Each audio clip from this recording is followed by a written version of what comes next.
Field research tasks are one of the core gameplay mechanics in Pokemon Go, and normally they change every single month. But with the season of Hidden Gems, Pokemon Go has decided to change the field research tasks now every single season, which means every 3 months. But because of this, when the field research tasks do change, a huge amount of field research tasks do come, and today we're going to be covering all the new ones for the season of Hidden Gems and which ones you should be going after. By the way, there's a lot of field research tasks this season, and there's a lot of great Pokemon to go after, so don't go anywhere, and let's get into it. Okay, shout out to LeakDuck for all these resources. I'm going to link this website below if you're in a rush and just want to take a look. But as you can see here, the amount of field research tasks we have this season is absolutely insane, and you can hunt these at any time of day. Now, although we have some great shinies to hunt in here, like Snorlax, which is the task walk 4 kilometers, or something like an Aerodactyl with the task win 5 raids, today I do specifically want to go through what are the best field research tasks you should really be focusing on. However, since in Pokemon Go PvP for the Great League and the Ultra League, you generally want low attack, high defense, high stamina IVs, and since field research tasks do have an IV floor of 10, 10, 10, meaning you can't get a low attack Pokemon, today we're only going to talk about Pokemon that are good in the Master League, good as raid attackers, or good as gym defenders, because that's the only situations where you'd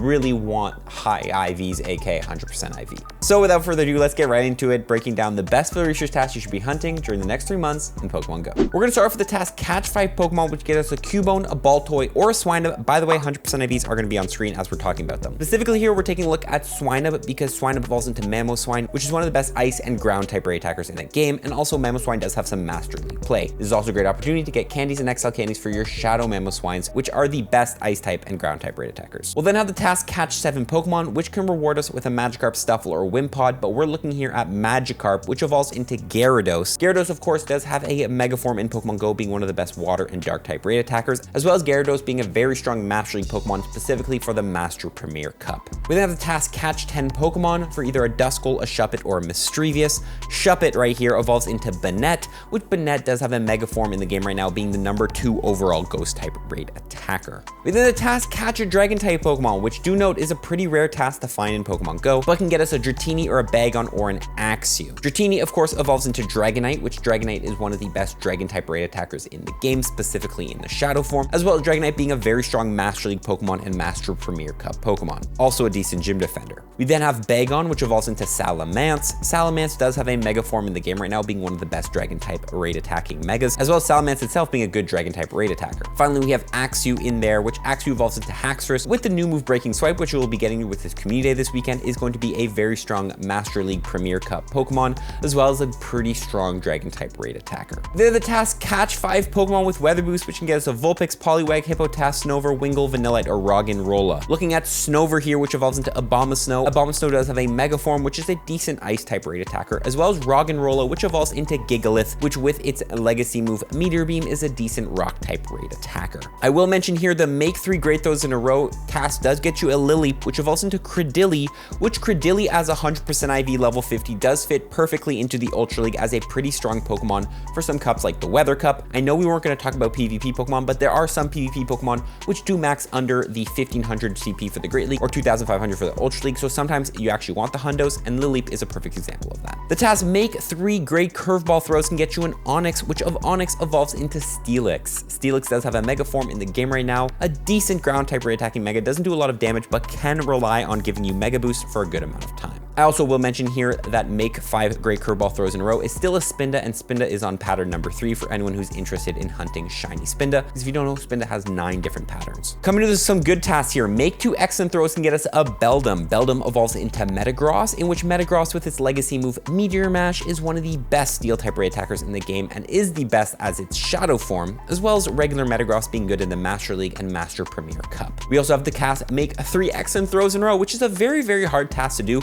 but I do have a little strategy on how to do it easy for anyone who struggles with this task, which I will link below that video. Nonetheless, it can get us a Larvitar, which evolves into Tyranitar. Tyranitar being one of the best dark type raid attackers in the game right now with the new move Brutal Swing it got this season, as well as a pretty good rock type raid attacker. Also, Tyranitar evolves into Mega Tyranitar when that comes out, probably in July as it's been leaked, so a great opportunity to prep for that. We'll also see Gibble in here, which Gibble evolves into Garchomp. Garchomp a good ground type and a good dragon type raid attacker, as well as a good Master Master League Pokemon for the Master League and the Master Premier. Also, Garchomp does have a Mega in the future, a very good task to go after for this Gible. Finally, Beldum, but we already talked about Beldum. We'll then see the task Win in the Go Battle League, which can get us a Meditite, a Nidoran, or a Drillbur. First, Meditite evolves into Medicham, which does have a Mega form in the game right now. Although a not strong raid attacker, I still will mention it if you need a good IV. And Drillbur in there, which evolves into Excadrill, being a good ground type raid attacker, as well as a very strong Master League and Master Premier Pokemon. We'll then see the task Win 3 raids that can get us a Clink or a Mawile. Mawile in here does have a Mega form in the future, so a great opportunity to prep for that. And the Win 5 raids task for an Aerodactyl. Aerodactyl does have a Mega form in the game right now, one of the best rock type raid attacking Megas. And Aerodactyl itself is a decent rock type raid attacker, in its shadow form a little bit better, but still a good Pokemon to use. We then have the task Hatch an Egg, which can get us a Scyther, a Sudowoodo, a Nincada, a Trubbish, or a Baniri, in which Scizor evolves into Mega Scizor, which is a pretty strong steel and bug type raid attacker in the game if you don't have a good one. And Scizor itself is a pretty good bug type and steel type raid attacker, better in the shadow form, but a great opportunity to get candies. Also, Baniri in there evolves into Lopunny, which Mega Lopunny is a decent fighting type raid attacking Mega. We'll see the task Hatch 2 Eggs, which again can get us a Pikachu, Beldum, Togedemaru, or a Phoebus. Again, the Beldum in there, we already talked about the meta relevance, but this is just another way to go after it. And it's actually crazy. There's 3 different tasks that can get us Beldum this season, which I love to see. We have walk 3 kilometers for Sableye, my favorite Pokemon, in which Sableye does have a Mega form, which is leaked to be coming out at the end of the month here, so a great opportunity to get a good one. Also, Sableye does get you 750 Stardust every time you catch it. As for a bunch of other Pokemon here on the Field Research task page, if you guys are interested in seeing a video about what Pokemon get you boosted Stardust from Field Research, I can definitely make a short about that. Let me know in the comment section below. We'll have the task walk 4 kilometers for a Snorlax. Snorlax is a pretty good Master League Pokemon, so a great task to go after, although walk 4 kilometers is a pretty hefty task to complete. And then the task spin 3 Pokestops or gyms can get us a Sudowoodo, Remoraid, Ralts, or an Aeron. Ralts evolves all the way up into Gardevoir here, in which Mega Gardevoir is a very strong fairy type raid attacker, as well as Ralts, if it's a male, can go into Gallade, in which Mega Gallade could come to the game in the future, being a pretty strong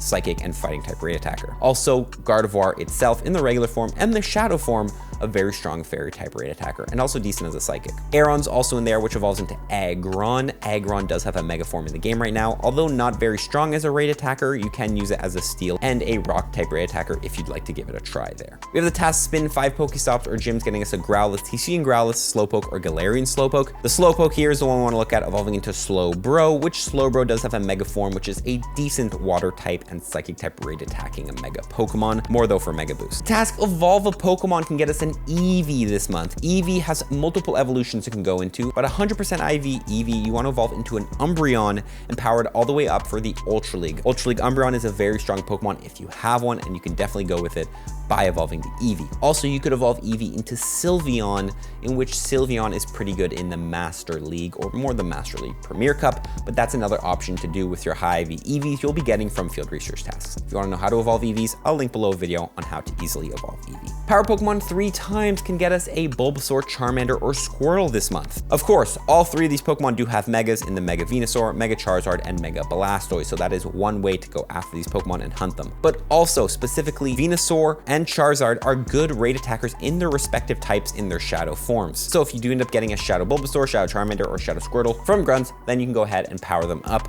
and use the candies you get from these tasks to go after them. Unfortunately though, none of them are really good in the Master League. Power up a Pokemon 7 times can get us a Rowlet, a Litten, or a Poplio. Specifically, Poplio here evolves into Primarina, which Primarina, not bad for the Master Premier Cup, and it will be even better when it gets Hydro Cannon in the future. Earn 3 hearts with your buddy can get us a Lillipup, a Baniri, or a Poochyena, which again, the Baniri evolves into the Lopunny, which we already talked about being a good fighting type raid attacker. Trade a Pokemon can get us a Machop or a Roggenrola. Machop evolves into Machamp, in which Machamp is a good fighting type raid attacker, better in its shadow form, and also a little bit of play in the Master Premier Cup and the Open Master League. Also the Roggenrola, which we talked about being a decent rock type raid attacker. Finally, Purify 3 Shadow Pokemon can get you a Haunter, in which Haunter evolves into Gengar, Mega Gengar being the #1 ghost type raid attacker in the game, and regular Gengar having a little bit of play in the Master Premier Cup.